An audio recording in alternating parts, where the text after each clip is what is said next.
Continuando a solução dos exercícios sobre espaço vetorial, vamos aqui, nos primeiros exercícios, verificar se um conjunto é um subespaço vetorial e, nos últimos, determinar os subespaços gerados a partir de um conjunto de vetores.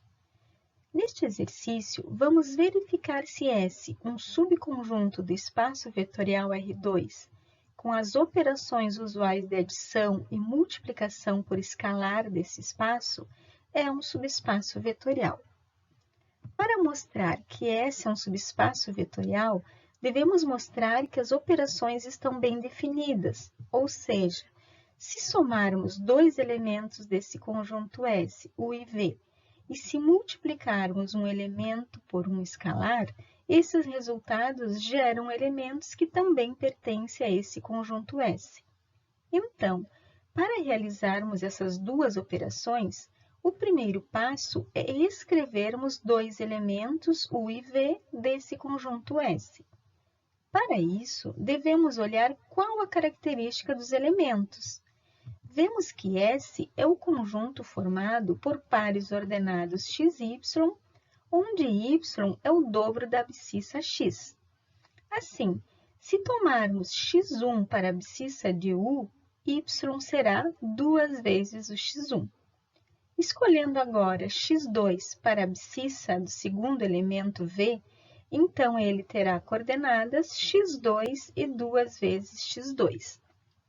Tendo definido esses dois elementos, vamos então realizar as duas operações, a adição e a multiplicação por escalar. Substituindo as coordenadas de U e V, temos agora que somar esses dois vetores. Como a adição é a operação usual do R2, somamos as abscissas entre si e as ordenadas entre si. Temos agora que concluir se esse par ordenado é um elemento do conjunto S, que possui a propriedade de que a segunda coordenada deve ser o dobro da primeira. Colocando o número 2 em evidência na segunda coordenada, observamos que obtivemos o dobro da primeira, que é x1 mais x2. Então, esse vetor pertence ao conjunto S, mostrando que a adição está bem definida nesse conjunto. Trabalhando agora com a multiplicação por escalar, substituímos as coordenadas de U, que são x1 e 2x1, multiplicamos cada uma delas pelo escalar k e observamos que esse par ordenado também pertence ao conjunto S, pois a segunda coordenada, 2kx1, é o dobro da primeira, que é kx1. Como a adição e a multiplicação por escalar estão bem definidas no conjunto S, ou seja, sempre resultam elementos que estão no conjunto S, concluímos então que S é um subespaço vetorial do R2. Seja agora V o espaço vetorial das matrizes de ordem 2 por 2 e S o conjunto das matrizes de ordem 2 por 2, cujos elementos da segunda linha são nulos. Verificaremos que S é um subespaço vetorial de V. Observamos aqui que os vetores agora são matrizes quadradas de ordem 2, e como não foram especificadas as operações, subentende-se que são as operações usuais da soma de matrizes e multiplicação por escalar. Observando que os elementos do subconjunto S são as matrizes que possuem zero na segunda linha, podemos escrever que os elementos de S possuem dois números reais quaisquer na primeira linha e dois zeros na segunda. Assim, para mostrarmos que as operações usuais das matrizes 2 por 2 estão bem definidas em S, vamos tomar dois elementos desse conjunto, U com elementos A1, B1 na primeira linha e zeros na segunda, e V com elementos A2, B2 na primeira linha e zeros na segunda, e calcularmos a soma e a multiplicação por escalar. Assim, substituindo as matrizes U e V definidas anteriormente, temos agora que realizar a soma dessas duas matrizes. Como usaremos as operações usuais, somamos cada elemento correspondente entre si. E observando que resulta numa matriz quadrada de ordem 2 por 2, onde a segunda linha é nula, concluímos que é uma matriz que pertence ao conjunto S. Agora, calculando a multiplicação por escalar de forma usual, multiplicamos K por todos os elementos da matriz, obtendo uma matriz em que a segunda linha é nula e, portanto, uma matriz que pertence ao conjunto S. Observamos, assim, que o resultado da adição e da multiplicação por escalar produz elementos que estão no conjunto S, pois possuem a segunda linha nula. Logo, as operações usuais estão bem definidas e S é um subespaço vetorial do espaço das matrizes de ordem 2 por 2 com as operações usuais. Consideremos agora o espaço vetorial R3 com as operações usuais de soma e multiplicação por escalar, visto que não foram apresentadas nenhuma outra definição. Vamos determinar o subespaço gerado pelos vetores V1 de coordenadas 1, menos 2, menos 1 e V2 de coordenadas 2, 1 e 1.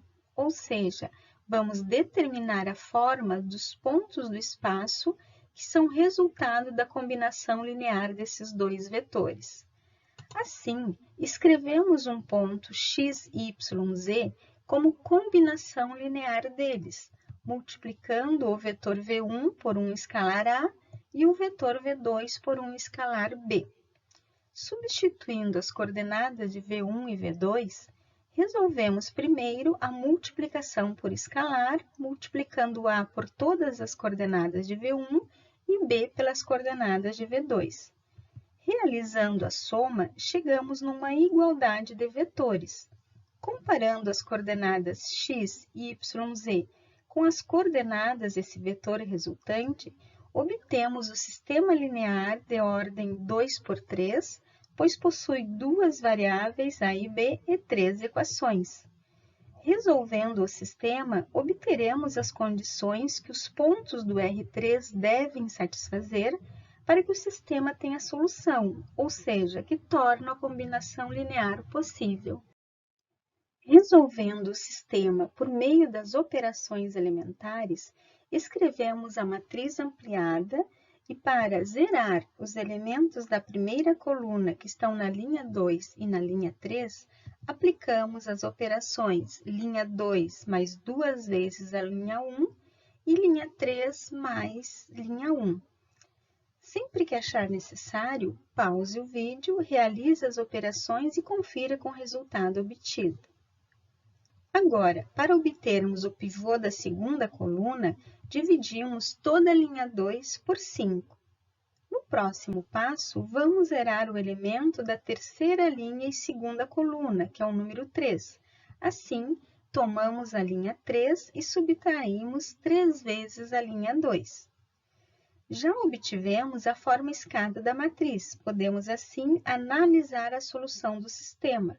Mas para obtermos expressões sem os termos fracionários, podemos ainda multiplicar a linha 3 por menos 5. Agora, a partir dessa matriz, vamos analisar então as condições que devem ser satisfeitas para que o sistema tenha solução. Da última equação, obtemos que x mais 3y menos 5z deve ser igual a zero. Isto indica que as coordenadas x, y, z devem satisfazer essa equação, que, como sabemos, é a equação de um plano. Concluímos, então, que o subespaço gerado é um plano que passa na origem, pois não tem termo independente nessa equação e que tem vetor normal de coordenadas 1, 3 e menos 5. Neste último exercício desta parte, vamos mostrar que o conjunto A, formado por três vetores do espaço, não gera o R3. Como o subespaço gerado é resultado da combinação linear dos vetores dados, iniciamos escrevendo a combinação linear desses três vetores, escrevendo que um ponto qualquer do R3 de coordenadas x, y, z será resultado da combinação linear A vezes V1 mais B vezes V2 mais C vezes V3.